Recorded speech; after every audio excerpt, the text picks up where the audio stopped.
কথায় আছে বাঙালিদের ১২ মাসে ১৩ পার্বণ। সেই ১৩ পার্বণের মধ্যে আজকেও কিন্তু একটা বিশিষ্ট দিন আছে। আজকে বাবা মহাদেবের পুজো দেব, আর তার জন্য ওই ধুতুরা ফুলগুলো একটু ভালো করে জলটা ঝেড়ে ঝেড়ে তুলে নিলাম। সত্যি বলতে বিভিন্ন রকম ফুল থাকলেও বাবা মহাদেবের চরণে কেবলমাত্র এই ধুতুরা ফুল, আকন্দ ফুল, অপরাজিতা ফুল এইগুলোই কিন্তু সবচেয়ে বেশি দেওয়া হয়। তো তোমাদের সাথে গল্প করতে করতে আমার কিন্তু সংসারের সব কাজকর্ম আগেই করে নিয়েছিলাম, আর ফুল তুলে সোজা চলে এসেছি এখন ঠাকুর মন্দিরে। তো মন্দিরে এত ভিড় জানো তো বন্ধুরা, একটু যে ভালো করে মন্দিরটা তোমাদের সাথে শেয়ার করব আর পুজোটা শেয়ার করব সেটার কিন্তু উপায় নেই। আর আমি এমন জায়গাতে বসেছিলাম যে সেটা তো আর বলে বোঝাবার নেই। এইটুকুনি জায়গা ছিল, সেখানেই জেকে টিপে যা হোক করে বসেছি। আসলে আমাদের গ্রামের এই জাগ্রত মন্দিরটা না অনেকটাই ছোট, আর এই ছোট মন্দিরের মধ্যেই আমরা সবাই কিন্তু খুব শান্তিপূর্ণভাবে পুজো দিই। হ্যাঁ, এই যেদিন একটু বেশি ভিড়ভাট্টা হয় সেদিন একটু মিলেমিশে পুজোটা করে নিতেই হয়।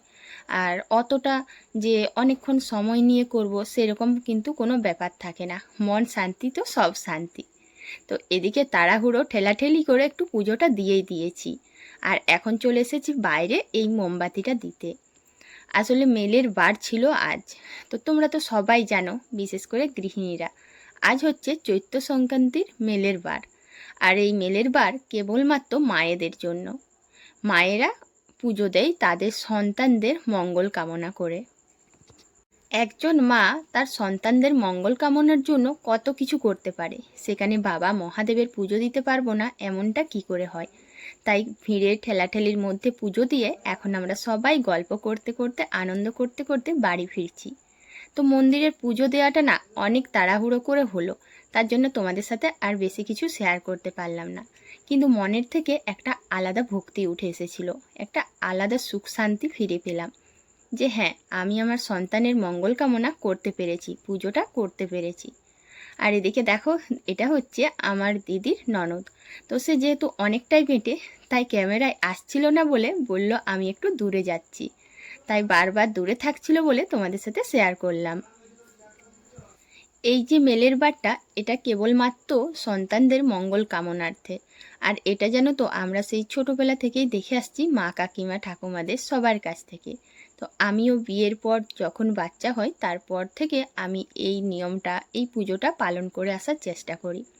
এরপর জানি না আমার ভাগ্যে কতদিন আছে বা কিভাবে আমি পারবো, কিন্তু মনে প্রাণে চেষ্টা করি যে এই পুজোর দিনটা খুব আনন্দ করে পুজো দেব, আর ভক্তি ভরে পুজো দেব, যাতে আমি আমার সন্তানের মঙ্গল কামনার্থে কোনো ত্রুটি রাখতে না পারি।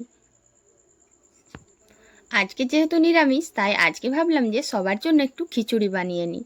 আর এদিকে দেখো, ছেলে না বেগুনগুলোকে এমনভাবে কেটেছে কি বলবো। ছেলে ঝুঁক ধরেছিল বেগুন কাটবো, তাই বেগুনকে এবড়ো থেবড়ো কেটে দিয়েছিল। তারপর আর কি, আমি বেগুন ভাজার জন্য এরকম কাটতে বাধ্য হলাম। তো যাই হোক, একটু অন্যরকম হলেও কিন্তু খুব ভালোই লাগলো।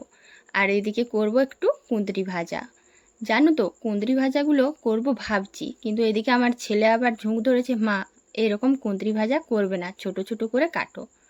তো তাকে বললাম ঠিক আছে, আজকে অনেকটা দেরি হয়ে গেছে, তো আজকে এরকম করে নিই, আর অন্যদিন আবার ছোট ছোট করে করব। তো এতক্ষণ আমার সমস্ত বন্ধুদেরকে তো কিছু বলাই হয়নি। ছোট্ট একটা গ্রাম থেকে আমি মুনমুন, এতক্ষণ যার ভিডিও দেখছিলে সে কিন্তু একটা ভীষণ ছোট্ট গ্রামে থাকে। আর ব্লগার মুনমুন চ্যানেলে তোমাদের প্রত্যেককে অনেক অনেক স্বাগতম। এতক্ষণ পর্যন্ত যে সমস্ত গুরুজনরা আমার ভিডিও দেখছিলে তোমাদেরকে জানাই আমার প্রণাম, আর ছোট ভাই বোনদের জানাই অনেক অনেক ভালোবাসা। তো দেখো, দুপুরবেলায় না একটু সাবুর খিচুড়ি আর বেগুন ভাজা আর কুঁদরি ভাজা করে নিয়েছি। এই পুজো পার্বণের দিনে সবার জন্য আলাদা আলাদা করতে না একদমই ভালো লাগে না, কারণ এই দিনগুলোই পুজো করতে গিয়ে, বিশেষ নিয়ম পালন করতে গিয়ে দেরি হয়। তাই আমি বেশিরভাগ সময় করি যাতে সবার একই রকম খাবার হয় সেই চেষ্টাটা। পুজো দিতে যাবার সময় অনেকটাই তাড়াহুড়ো করে গিয়েছিলাম, আর আলতাটা পরতেও ভুলে গিয়েছিলাম। জানি না এরকমটা কিন্তু অন্যবারে হয় না। তো যাই হোক, খাওয়া দাওয়া করে তাড়াহুড়ো করে এখন বসে গেছি একটু আলতা পরতে। নিয়মের মধ্যে কিছু কিছু নিয়ম আছে যেগুলো করতে না পারলে ভীষণ মনটায় অশান্তি লাগে। তারপরে আবার এই পুজোর দিনে তো বাবা মহাদেবকে সন্তুষ্ট করতে একজন গৃহিণীকে অবশ্যই কিন্তু আলতা পরতে হবে পুজোর বার রেখে। তাই আমি খাওয়া দাওয়ার সঙ্গে সঙ্গে কিন্তু আলতা পরতে বসে গিয়েছি। তো প্রিয় বন্ধুরা, তোমরা যারা আমার ভিডিওটা দেখছো, আশা করছি কেমন লাগলো সেটা কিন্তু একটু কমেন্ট করে বলবে।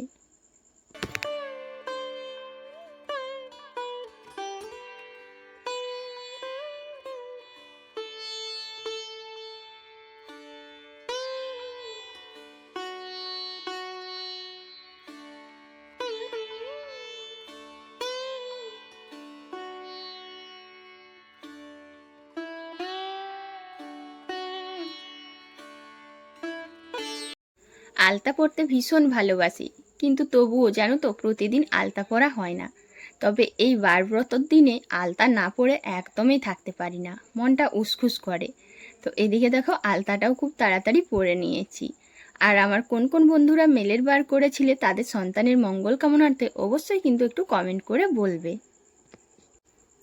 সংসারে মা লক্ষ্মীকে সন্তুষ্ট করতে আমাদের গৃহিণীদের অবশ্যই পায়ে আলতা রাখতে হয়। আর আলতা পরতে ভালোবাসি বলে জানো তো অনেকটা যত্ন করে সময় নিয়ে আমি বেশ আলতাটা পরছি। আর আলতা পরতে পরতে ছেলেটা একটু ডিস্টার্ব করছিল, তাই দেখো ওদিকে আমি দরজাটাও লাগিয়ে দিয়েছি। তার সাথে এদিকে রোদের তাপটাও বেশ আছে, তবুও আলতাটা যেন বাইরে পরতেই ভালো লাগে।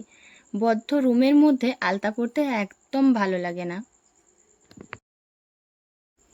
এটা হচ্ছে মেলের বারের পরের দিনের একটু ভিডিও ক্লিপ তোমাদের সাথে শেয়ার করলাম। তো যেদিন মেলের বার ছিল তার পরের দিনে দেখো এইটা হচ্ছে পাট ভোক্তা যাওয়া। আর আমাদের গ্রামে যেন এই নিয়মটা রয়েছে, যখন জল আনতে যায় তখন গ্রামের অনেক লোক যায়। হ্যাঁ, হয়তো সব লোক আসতে পারে না, অনেকেই থাকে মেলাতে। আজকে যেহেতু মেলা আছে, এই যে পাট ভোক্তারা যাবে শুয়ে শুয়ে যাচ্ছে, তারপরেই মেলা শুরু হবে। তার আগে আবার একটা নিয়ম রয়েছে, সেই নিয়মটা পালন করবে।